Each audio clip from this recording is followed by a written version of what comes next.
NFL season is basically over. You guys can see on your screen, week 18 is currently going on, and we're really diving into playoffs and award season. So what better time to lock in my awards for each of the major NFL awards, the way I went about picking winners for each of these awards. Kind of used like my own personal takes as well as mainstream media, kind of putting it all together into one. Some of these very easy, kind of straightforward. Other ones, there is a conversation we can have. We're hopping into it. If you guys haven't already, get in there and drop a like, and let's talk about my coach of the year. Quick honorable mention for Dan Campbell for me. A lot of people want Dan Campbell to win this award.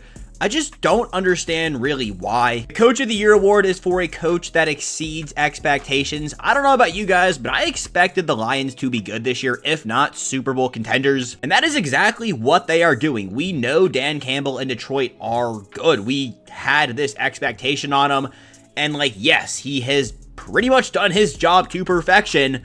But that is what we expected him to do. Number 3, I got Jim Harbaugh. I don't think people thought the Chargers were going to be very good. They were terrible last year. They drafted Joe Alt in the top 10, and they weren't good. Obviously, they had Staley, not a very good coach, but still. Jim Harbaugh comes in, they have a fire sale in the offseason, have a weird-ish draft. They draft Joe Alt that some people thought was a bad pick. I thought it was a great pick. Get Ladd McConkey in the second. They had Quentin Johnson as their wide receiver 1. He wasn't very good, looked like a bust in, I guess, the previous season. And complete fire sale in the offseason. It didn't look like they were going to be too good, but Jim Harbaugh is a known winner. Everywhere he goes, he turns them into a winner. Michigan, San Fran, and now the Chargers. I don't think he's going to win the award, but definitely worth a mention here coming in at 3rd. Number 2, I got Dan Quinn. I don't want to go too deep into him because I am a Commanders fan, so maybe some bias here, but I think it's pretty straightforward. They had the 2nd overall pick, and now they are in the playoffs. They look really good. Now Dan Snyder is gone, so that is also crucial for the Commanders in general. But Dan Quinn came in, changed the culture,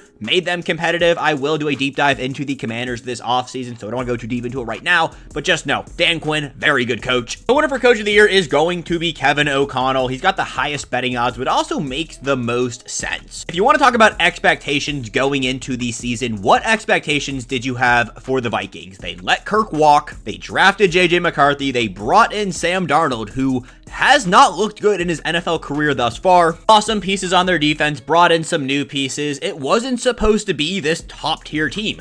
And well, Kevin O'Connell and I guess, the rest of his coaching staff has turned this team that was supposed to be mid into the, if not the best team in the NFC. I'm recording this before that week 18 last game of the season, Lions versus Vikings, so we don't know who has the 1 seed compared to the 5th seed.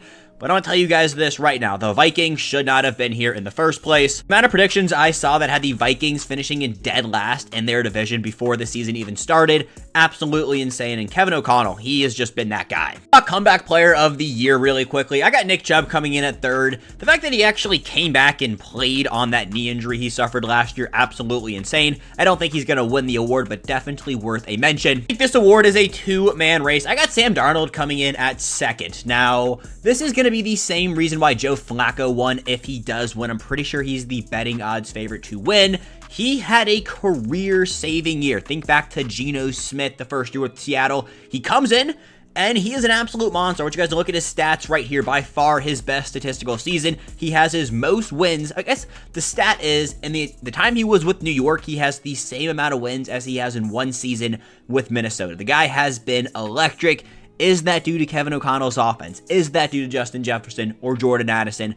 Yes and no. He deserves a payday. He is going to get that payday.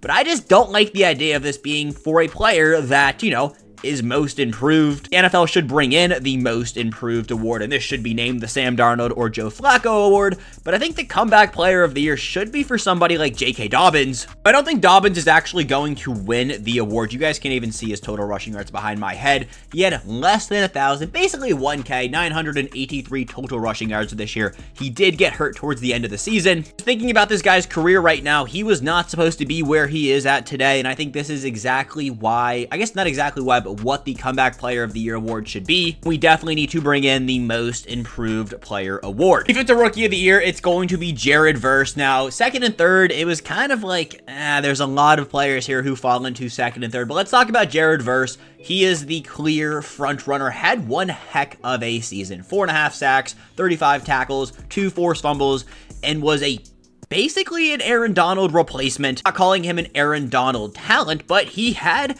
a very impactful year. Defensive Rookie of the Year, it looked like it was heating up, and then Verse just pulled away with it over the last few weeks. It'd be his award to lose, and it looks like he is going to win it. Second and third place, I do have a pair of Eagles, Quinion Mitchell and Cooper DeJean. Both had very good season. Chop Robinson, another player that had, a solid season. There wasn't like this standout rookie beside Jared Verse. A lot of rookies played good, but I do think this is Verse's award to lose. Offensive Rookie of the Year at third, I got Bo Nix. The Broncos, another team that, outplayed what they should have actually been. You guys can see Nix's stats right up here. Basically 3,500 yards, 25 touchdowns, 12 interceptions.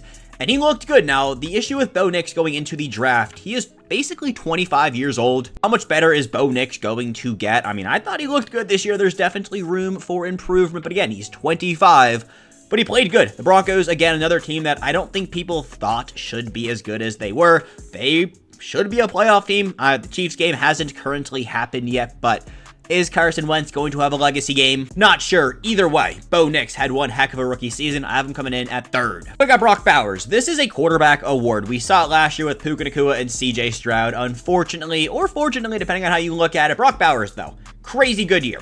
He is the best tight end in football.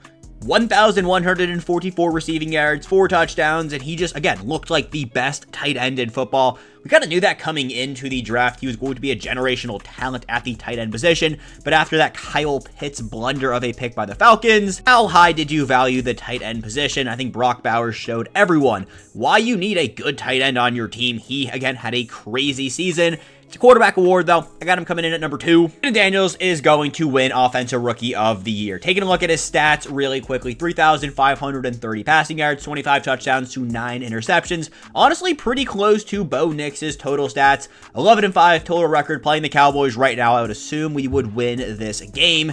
And he, again, just had one of those seasons where the future is bright for DC. So it's really hard to live up to that CJ Stroud rookie year quarterback hype, and I think Jaden Daniels exceeded that. The amount of Jaden Daniels second-year MVPs I'm seeing right now on my timeline is absolutely insane. I'm not going to go that far into it. Definitely looked really good this year. Should be Offensive Rookie of the Year. Defensive Player of the Year is actually whack because there isn't a clear-cut number one answer. If the Bengals defense wasn't god-awful, you could give the award to Trey Hendrickson, who is leading the league in sacks and more than likely will win the sack title. Got 17.5 sacks, 33 solo tackles, 2 forced fumbles. The only issue, he is playing on the Cincinnati Bengals defense, and the Bengals defense is going to be the reason why we don't have Joe Burrow and Jamar Chase in the playoffs. Our defense could also be the reason why Joe Burrow won't win MVP. It's insane. But he had a crazy year. He was the only one having a good year on the Bengals defense. So I got TJ Watt, 11.5 sacks, 44 solo tackles, and 6 forced fumbles.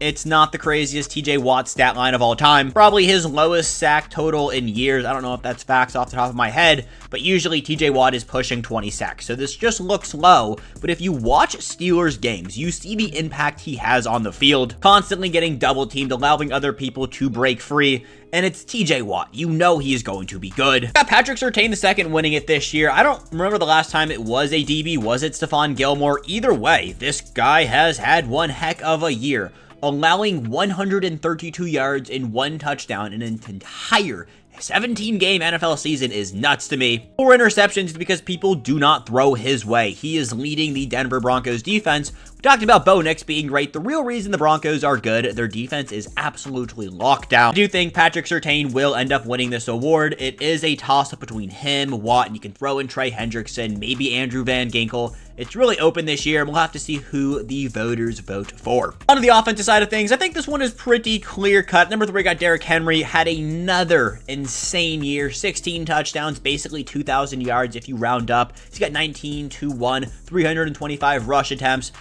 and the Ravens look like the second best team in football right now. That is straight up Derrick Henry and Lamar Jackson. We'll talk about Lamar here in a minute, but he has been insane. People called him washed. How old is he? 31?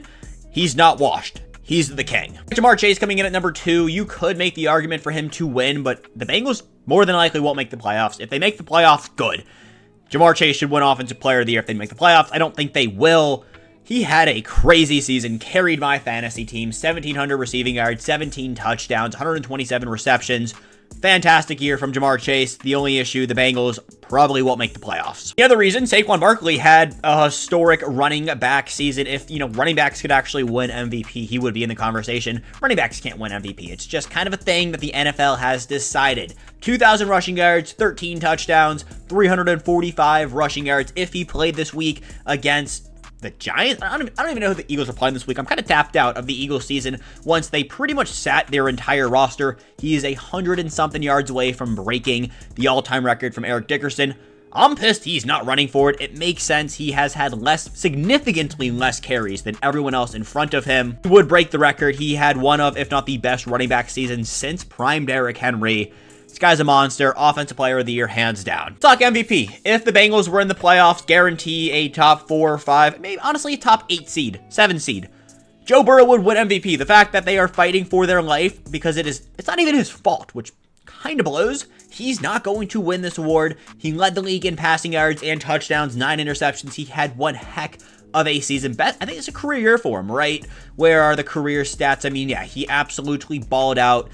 Joe Burrow will get an MVP eventually. That's not really the question here anymore. It's just, can he get a defense? And I don't think it's going to be this year. Number 2, I got Lamar Jackson. This might be controversial for some people. He's the first quarterback to ever rush for 800 yards and throw for over 4K. 41 touchdowns to 4 interceptions. Lamar had an insane year. It is the Josh Allen year. He had 28 throwing touchdowns, 6 interceptions. If you're looking at the stats, yes, Lamar beats him in every single category. But the Bills are 13-3. They look like the best team in football. And if you check out the Bills roster, comparing it to the Ravens roster, I don't think that the Bills would be as good with Lamar Jackson on their team. That's not a diss at Lamar Jackson's talent, but I just think what Josh Allen is doing with the offense he has out there for him, it's just not comparable. This guy is having one hell of a season. He is leading a not so great offense to look amazing. Yes, they traded for Amari Cooper. Sure, they have James Cook, but like, what else do they have? Khalil Shakir? Okay, we're good. Josh Allen MVP year. If you want to give it to Lamar, I totally understand it. This was by far the hardest one for me to decide on. I mean, yeah, it's the Josh Allen year. Something I didn't realize was a thing. They have the most improved player. It's the Pro Football Writers of America most improved player winner. So you guys can see right there. Apparently, I don't know what I'm talking about. This isn't an official. I mean, it is an official NFL award, but like, it's not as official as it should be. We definitely need to get the AP voters on that. With that all said, boys, if you guys did enjoy this video, go in there and drop a like and let me know where I am wrong. I love to talk with you guys. Let me know where I'm right as well. I could always use some glaze. As always, have a good one. I'll catch you boys later. Peace, chats. I'll catch you boys.